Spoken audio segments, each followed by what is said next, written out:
Welcome to our educational vlogs. ఈరోజు మనం 8th class maths second chapter అయిన linear equations in one variable నుండి exercise 2.5లో remaining sums నేర్చుకుందాం. 8th వన్ చూడండి. Aravind has a kiddy bank. It is full of 1 rupee and 50 paise coins. It contains 3 times as many 50 paise coins as 1 rupee coins. The total amount of the money in the bank is 35 rupees. How many kinds of each kind are there in the bank? Arvind has a kiddy bank. Arvind దగ్గర ఒక kiddy bank ఉందట. It is full of 1 rupee and 50 paise coins. ఆ kiddy bank మొత్తం కూడా 1 rupee coins మరియు 50 paise coinsతో నిండి ఉందట.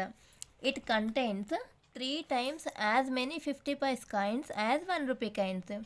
అంటే 50 paise coins అనేవి 1 rupee coins కంటే కూడా 3 రెట్లు అంటే 3 times ఎక్కువగా ఉన్నాయి అంటున్నారు. The total amount of the money in the kiddy bank is rupees 35. అంటే కిడ్డీ బ్యాంక్లో టోటల్ మనీ ఎంత ఉన్నాయి? 35 రూపీస్ ఉన్నాయట. How many kinds of each kind are there in the bank. అంటే ఆ కిడ్డీ బ్యాంక్లో 1 rupee కైండ్స్ ఎన్ని ఉన్నాయి మరియు 50 paise కైండ్స్ ఎన్ని ఉన్నాయి అనేది మనం ఇక్కడ కనుక్కోవాలి. ఈ సమ్ని సాల్వ్ చేద్దాం. ఇక్కడ క్వశ్చన్లో మనకు how many kinds of each kind are there in the bank అని అన్నారు కదా. అంటే 1 rupee కైండ్స్ మరియు 50 paise కైండ్స్ ఎన్ని ఉన్నాయో కనుక్కోమన్నారు కదా. సో 1 rupee కైండ్స్ని మనం ఎక్స్ అనుకుందాం. Let the number of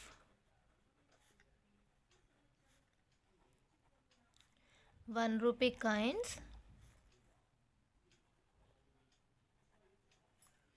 B x. Next number of 50 paise coins అని మనం 3x అనుకుంటాం. Number of 50 paise coins be 3x అవుతుంది.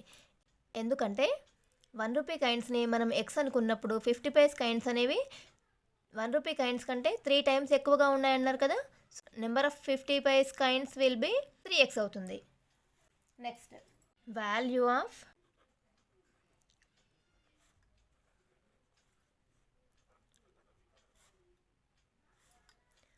1 rupee coins is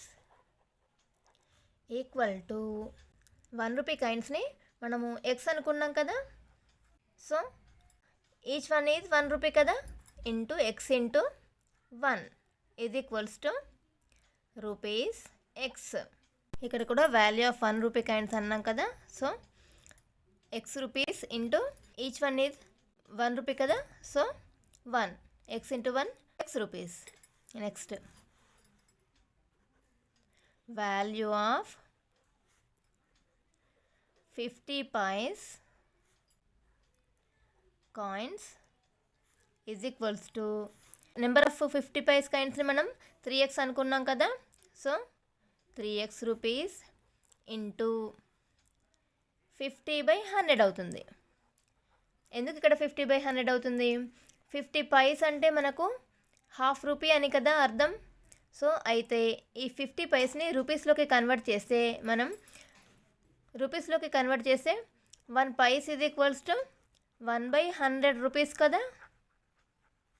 so 50 paise is equals to 50/100 అవుతుంది. ఓకేనా? ఇక్కడ క్యాన్సిలేషన్ చేద్దాం. 50 ones 50 twos. So rupees 3x into 1 3x అవుతుంది by 2. ఇక్కడ చూడండి, ఇక్కడ 50/100 ఎలా వచ్చింది? ఈ 50 paiseni రూపీస్లోకి కన్వర్ట్ చేస్తే 1 paise is equals to 1/100 rupees కదా. So 50 paise is equals to 50/100 అనమాట. సో దాన్ని మనం ఇలా రాసుకుంటాం.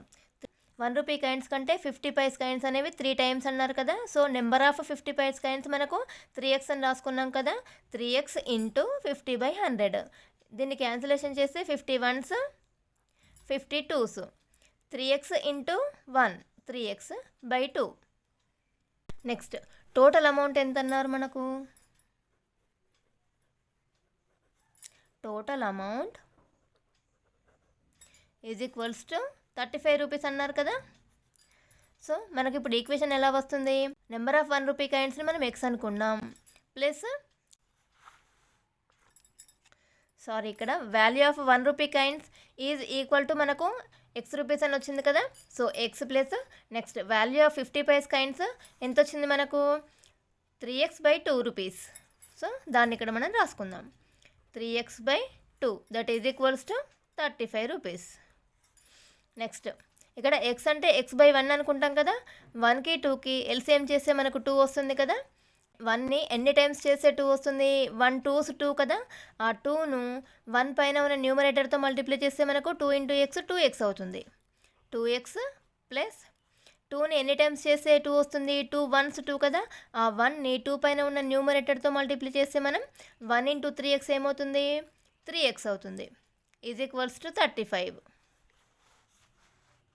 2x ప్లస్ 3x ఎంత అవుతుంది, 5x అవుతుంది. 5x/2 is equals to 35. Next 5x is equals to ఏమవుతుంది, 5x is equals to 35.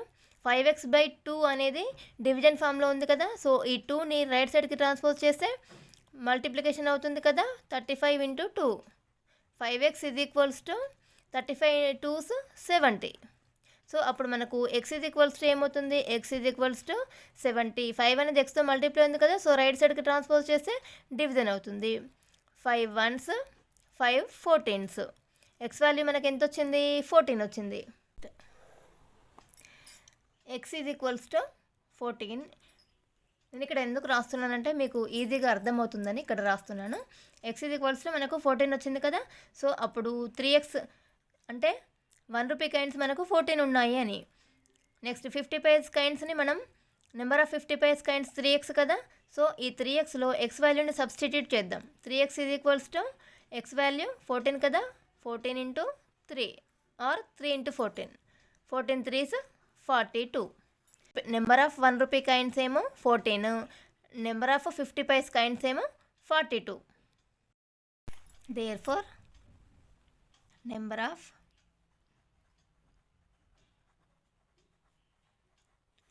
1 rupee coins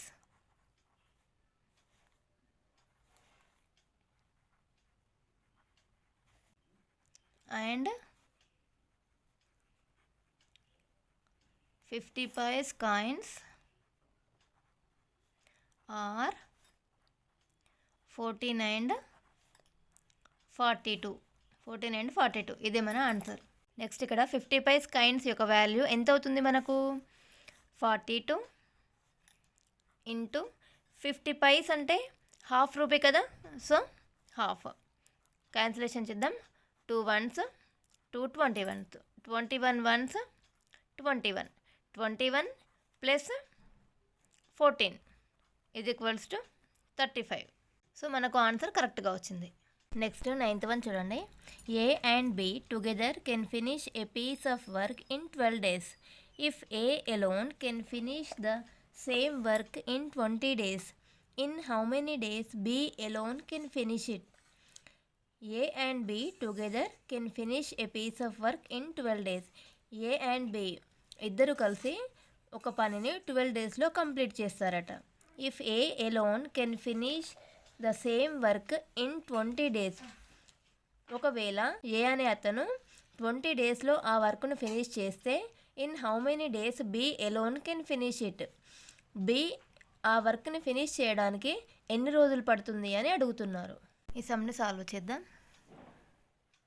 A and B ఇద్దరు కలిసి ఆ పనిని 12 డేస్లో కంప్లీట్ చేశారు కదా. So work done by A and B together is equals to 12 days. 12 డేస్లో ఆ పనిని కంప్లీట్ చేసే 1 డేలో చేసిన పని ఏమవుతుంది మనకు, work done by A and B together in 1 day is equals 1/12 అవుతుంది. ఈజ్ ఈక్వల్స్ టు 1/12 అవుతుంది. 1/12 ఎందుకు అవుతుంది, ఎందుకంటే ఏ అండ్ బి ఇద్దరు కలిసి ఆ పనిని 12 డేస్లో కంప్లీట్ చేశారు కదా, కాబట్టి ఆ నెంబర్ ఆఫ్ టోటల్ డేస్ని మనము డినామినేటర్లో రాసుకుంటాము. మనము ఒక రోజులో కంప్లీట్ చేసిన పని అని రాసుకున్నాం కదా, దాన్ని న్యూమరేటర్లో రాసుకుంటాము. నెంబర్ ఆఫ్ డేస్నేమో డినామినేటర్లో రాసుకుంటాము, ఒక రోజులో కంప్లీట్ చేసిన పనిని న్యూమరేటర్లో రాసుకుంటాము. ఫర్ ఎగ్జాంపుల్ 2 డేస్లో కంప్లీట్ చేసిన పని అన్నామనుకోండి, 2/12 అవుతుంది. 3 డేస్లో కంప్లీట్ చేసిన పని అన్నప్పుడు 3/12 అవుతుంది. టోటల్ నెంబర్ ఆఫ్ డేస్నేమో డినామినేటర్లో రాసుకుంటాము. మనము ఎన్ని రోజుల్లో అని అనుకుంటాం కదా, వన్ డేలో కంప్లీట్ చేసిన పనిని 1/12, 2 డేస్లో కంప్లీట్ చేసిన పనిని 2/12, 3 డేస్లో కంప్లీట్ చేసిన పనిని 3/12 అలా రాసుకుంటాం అన్నమాట. Next work done by A is equals to 20 days. A ఒక్కడే ఆ పనిని 20 డేస్లో కంప్లీట్ చేశారు కదా, సో ఏ ఒక రోజులో కంప్లీట్ చేసే పని is equals to work done by A in 1 day is equals to 1/20 అవుతుంది. నెంబర్ ఆఫ్ డేస్నేమో డినామినేటర్లో రాసుకుంటాము. 1 డేలో కంప్లీట్ చేసే పని అని అనుకుంటున్నాం కదా, సో దాన్ని న్యూమరేటర్లో రాసుకుంటాము. ఇప్పుడు మనం కనుక్కోవాల్సింది ఏంటి, బి ఒక్కడే ఆ పనిని కంప్లీట్ చేయడానికి ఎన్ని రోజులు పడుతుంది. So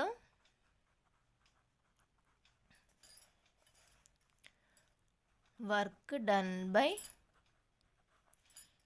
B in 1 day is equals to A and B together కలిసి 1 డేలో చేసిన పని మైనస్ ఏ ఒక్కడే 1 డేలో కంప్లీట్ చేసిన పనిని ఏ అండ్ బి ఇద్దరూ కలిసి 1 డేలో చేసిన పని మైనస్ ఏ ఒక్కడే 1 డేలో చేసిన పని, ఈ రెండింటిని సబ్ట్రాక్షన్ చేస్తే మనకు బి చేసిన పని వస్తుందన్నమాట. ఏ అండ్ బి ఇద్దరూ కలిసి 1 డేలో చేసిన పని ఏమవుతుంది మనకు 1/12 కదా, 1/12 మైనస్ ఏ ఒక్కడే చేసిన పని 1 డేలో ఏమవుతుంది 1/20 కదా, 1/20. ఇప్పుడు 12కి 20కి ఎల్సిఎం చేద్దాం. 12 20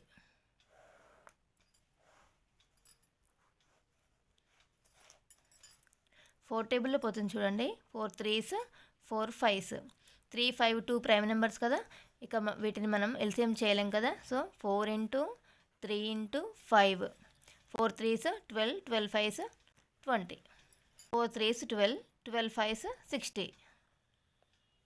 సో ఎల్సిఎం మనకి ఎంత వచ్చింది 60 కదా. ఇప్పుడు 12ని ఎన్ని టైమ్స్ చేస్తే 60 వస్తుంది, 12 5 60 కదా. సో ఆ 5ని 12 పైన ఉన్న న్యూమరేటర్తో మల్టిప్లై చేసాం కదా, 5 × 1 మైనస్ ఉంది కదా, మైనస్ ఈ 20ని ఎన్ని టైమ్స్ చేస్తే 60 వస్తుంది, 23 60 కదా. ఆ 3ని 20 పైన ఉన్న న్యూమరేటర్తో మల్టిప్లై చేస్తాం కదా, so 3 × 1, 5 1s 5 minus 3 1s 3/60 is equals to 5 - 3 ఎంత అవుతుంది మనకు 2 కదా, 2/60. ఇక్కడ క్యాన్సిలేషన్ చేద్దాం, 2 1s 2 30s. మనకు ఆన్సర్ ఏమొచ్చింది 1/30. 1/30 అంటే మనకు డినామినేటర్లో ఉన్నది ఏమనుకున్నాం, టోటల్ నెంబర్ ఆఫ్ డేస్ని డినామినేటర్లో రాసుకుంటాం అనుకున్నాం కదా, అంటే బి ఆ వర్క్ కంప్లీట్ చేయడానికి 30 డేస్ పడుతుంది. Therefore the work done by B is equals to 30 days. అంటే బి ఒక్కడే ఆ వర్క్ని 30 డేస్లో కంప్లీట్ చేస్తాడనమాట. ఈ వీడియో కనుక మీకు నచ్చినట్లయితే లైక్ చేయండి, మీ ఫ్రెండ్స్కి షేర్ చేయండి, అలాగే సబ్స్క్రైబ్ చేసుకోండి. సబ్స్క్రైబ్ చేసుకొని పక్కనే ఉన్న బెల్ ఐకాన్ని క్లిక్ చేయండి. దానివల్ల నేను పెట్టే నెక్స్ట్ వీడియో నోటిఫికేషన్స్ మీకు వస్తాయి. Thank you all.